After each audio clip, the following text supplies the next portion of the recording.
Back home, another record transfer fee for a footballer.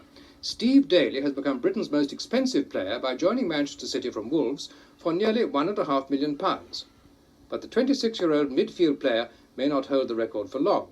There's talk that Wolves will use the money from selling Daley to buy Scottish international striker Andy Gray, and they may well have to pay more than £1.5 million to get him away from Aston Villa.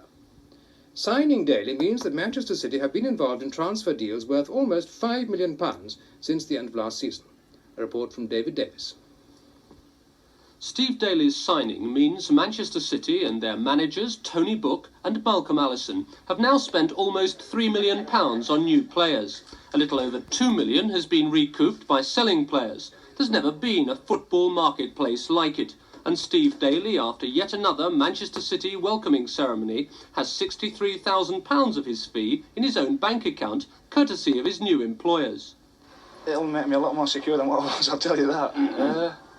But it's all going into a pension scheme and trust and things like that, you know. So I won't see any of it till I'm near on my deathbed. So my kids will get it all, really. At the 6th such news conference in 6 months at Manchester City, Steve Daley revealed he'd lost sleep over the deal. Cigars, though, didn't seem to be on the main road economy list to pay his fee.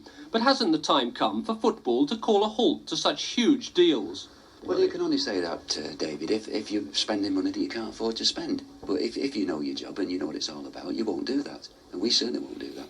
So you think the transfer fees are going to get higher and higher? Possibly, yes. But nobody will go to the wall because only clubs that can afford to spend big money will spend big money. It's just an exchange. It's an exchange of players. The money doesn't really come into it if you exchange players. I mean, I've sold players and I've bought players. And so the deals go on. Stuart Lee of Stockport, another City purchase today, cost a mere £88,000. Pocket money, really, when you've just spent £1.5 million. 13 return leg